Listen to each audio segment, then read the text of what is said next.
अगर परमेश्वर बलवा करने वाले लोगों को, राजाओं को खत्म कर देता था, परमेश्वर के दूत उन्हें खत्म कर देते थे, तो परमेश्वर शैतान को खत्म क्यों नहीं करता।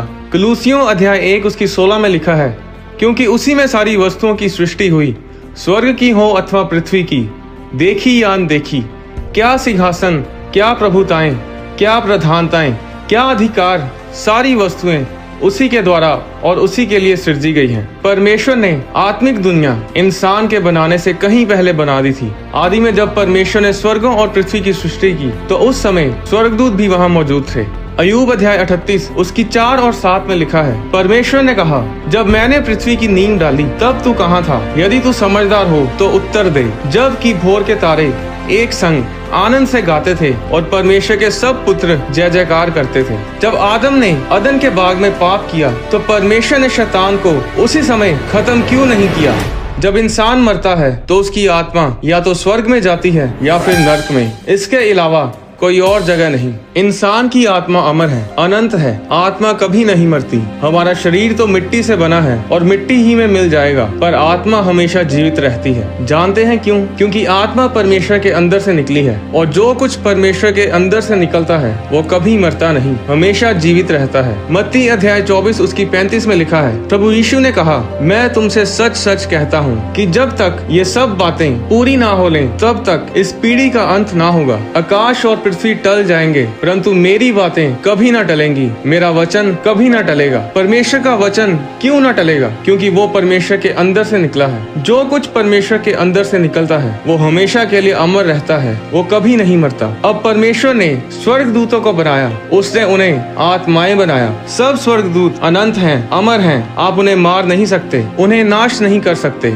शैतान एक गिरा हुआ स्वर्गदूत है। वो पहले एक अभिषिक्त स्वर्गदूत था जो परमेश्वर के सिंहासन के सामने उपस्थित रहता था। शैतान जो पहले लूसीफर कहलाता था, वो स्वर्ग का वर्शिप लीडर था, पर जब उसके मन में उसकी सुंदरता और उसके रुतबे पर घमंड आया, तो उसने अपने मन में कहा कि मैं स्वर्ग पर चढ़ूंगा, मैं अपने सिंहासन को ईश्वर के तारागण से अधिक ऊंचा करूंगा और उत्तर दिशा की छोर पर सभा के पर्वत पर विराजूंगा। मैं मेघों से भी ऊंचे ऊंचे स्थानों के ऊपर चढ़ूंगा, मैं परम प्रधान के तुल्य हो जाऊंगा। जब शैतान के अंदर मैं आ गई, जब वह घमंडी हो गया, तब वह स्वर्ग से धरती पर गिरा दिया गया, और तब एक अभिषिक्त दूत कहलाने वाला शैतान बन बैठा। सिर्फ घमंड के कारण उसे स्वर्ग से निकाल दिया गया। नीति वचन अध्याय 16 उसकी 5 में लिखा है, सब मन के घमंडियों से यहोवा घृणा करता है, ऐसे लोग निर्दोष ना ठहरेंगे। नीति वचन 16 उसकी 18 में लिखा है, विनाश से पहले गर्व और ठोकर खाने से पहले घमंड आता है। अगर आप घमंडी हैं तो आपका भी शैतान की तरह विनाश होगा, पर अगर आप नम्र हैं तो परमेश्वर आपको ऊंचा करेगा। नीति वचन अध्याय 18 उसकी 12 में लिखा है, नाश होने से पहले मनुष्य के मन में घमंड और महिमा पाने से पहले नम्रता होती है। नीति वचन अध्याय 11 उसकी 2 में लिखा है, जब घमंड आता है तब अपमान आता है, पर जब नम्रता आती है तब बुद्धि आती है। याकूब अध्याय 4 उसकी 10 में लिखा है, प्रभु के सामने नम्र बनो तो वह तुम्हें ऊंचा करेगा। क्योंकि शैतान पहले एक अभिषिक्त स्वर्गदूत था जो कि परमेश्वर के द्वारा जन्मा था, इसलिए शैतान एक अनंत आत्मा है जो कभी नहीं मर सकता, और यही कारण है कि परमेश्वर शैतान को हमेशा के लिए खत्म नहीं करते। पर जो परमेश्वर करेगा वो ये है कि शैतान को हमेशा के लिए अथाह कुंड में डाल दिया जाएगा। अगर आप बाइबल को ध्यान से पढ़ें तो पूरी बाइबल में ऐसा कहीं नहीं लिखा कि शैतान को मार दिया जाएगा।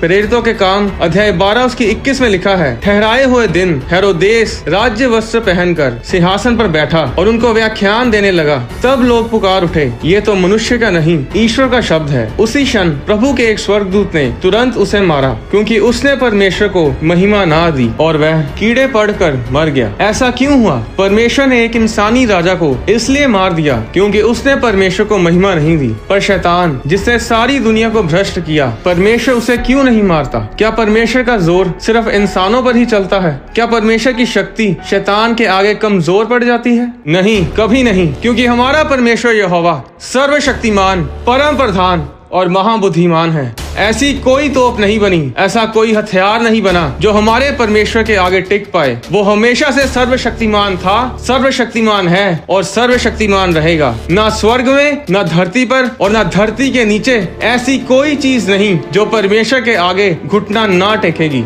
वो राजा मार दिया गया क्योंकि वो शरीर में था, उसकी आत्मा नहीं मरी क्योंकि उसकी आत्मा अमर है, पर वो नर्क में गई। परमेश्वर ने जब आदम को बनाया तो उत्पत्ति अध्याय 2:7 में लिखा है, तब यहोवा परमेश्वर ने आदम को भूमि की मिट्टी से रचा और उसके नथनों में जीवन का श्वास फूंक दिया और आदम जीवित प्राणी बन गया। श्वास का इब्रानी शब्द है रूआह, जिसका मतलब है हवा, आत्मा और श्वास। 1 थिस्सलुनीकियों अध्याय 5:23 के अनुसार इंसान एक आत्मा, प्राण और देह है। आप एक देह हैं, यानी शरीर जो मिट्टी से बना है। आत्मा वो है जो परमेश्वर की श्वास से निकली है, परमेश्वर के अंदर से निकली है। आपकी आत्मा परमेश्वर की सांस है और ये अनंत है, ये मर नहीं सकती, क्योंकि शरीर तो मिट्टी से बना है, वो तो मिट्टी में मिल जाएगा। पर आत्मा जो परमेश्वर से निकली है वो कभी नहीं मरती। वो या तो नर्क की आग में हमेशा के लिए सड़ती रहती है या फिर परमेश्वर की हजूरी में स्वर्ग में परमेश्वर के साथ, स्वर्गदूतों के साथ रहती है। यशायाह अध्याय 55:11 में लिखा है, उसी प्रकार से मेरा वचन भी होगा जो मेरे मुख से निकलता है, वह व्यर्थ ठहर कर मेरे पास ना लौटेगा, परंतु जो मेरी इच्छा है उसे वह पूरा करेगा और जिस काम के लिए मैंने उसे भेजा है उसे वह सफल करेगा। इब्रानियें अध्याय 4:12 में लिखा है, क्योंकि परमेश्वर का वचन जीवित और प्रबल है, हर एक 2-धारी तलवार से भी बहुत चौखा है और प्राण और आत्मा को और गांठ गांठ और गूदे गूदे को अलग करके आर पार छेदता है और मन की भावनाओं और विचारों को जांचता है। तो वचन परमेश्वर के अंदर से आता है और इसीलिए वो अमर रहता है, वह कभी नहीं मरता। इसलिए अगर वचन में लिखा है कि यीशु मसीह के कोड़े खाने से तुम चंगे हो चुके हो, तो इसका मतलब है कि तुम चंगे हो चुके हो। ये हो चुका है, इसे कोई नहीं बदल सकता। अगर परमेश्वर ने कहा कि धर्मी जन धन्य होगा और उसका भला ही होगा, उसके घर के भीतर की स्त्री फलवंत दाखलता सी होगी, उसकी मेज के चारों ओर उसके बालक जलपाई के पौधे से होंगे, वह अपने नाती पोतों को देखने पाएगा, वह लंबी आयु जी कर अपने पूरे बुढ़ापे में जाएगा, तो नर्क के किसी भी शैतान में इतनी हिम्मत नहीं कि इस वचन को खत्म कर सके। अगर परमेश्वर ने कह दिया कि ऐसा होगा तो मतलब ऐसा ही होगा। परमेश्वर के वचन में कोई अगर मगर नहीं होता। जिस शैतान को लोगों ने हौवा बना रखा है उसमें इतनी भी ताकत नहीं कि एक छोटी सी चींटी को भी मार गिराए। अगर आज वो लोगों को तंग कर पा रहा है तो इसलिए क्योंकि परमेश्वर ने उसे छूट दी है ये सब करने की। पर वही लोग शैतान के प्रभाव में आते हैं जो परमेश्वर की हजूरी से बाहर हैं। आज लोग प्रभु यीशु की तस्वीरों को शैतान के साथ पंजा लड़ाते दिखाते हैं। ये सब बकवास है। बाइबल में लिखा है लूका 10:18 में कि यीशु ने कहा, मैं शैतान को बिजली के समान स्वर्ग से गिरा हुआ देख रहा था। जरा सोचिए कि यीशु मसीह बैठे देख रहे थे, बस दूतों ने उसे स्वर्ग से धरती पे गिराया। प्रकाशित वाक्य अध्याय 20:1 में लिखा है कि फिर मैंने एक स्वर्गदूत को स्वर्ग से उतरते देखा, जिसके हाथ में अथाह कुंड की चाबी और एक बड़ी जंजीर थी। उसने उस अजगर अर्थात पुराने सांप को, जो इबलीस और शैतान है, पकड़ के 1000 वर्ष के लिए बांध दिया और उसे अथाह कुंड में डालकर बंद कर दिया और उस पर मोहर लगा दी कि वह 1000 वर्ष के पूरे होने तक जाति जाति के लोगों को फिर ना भरमाए।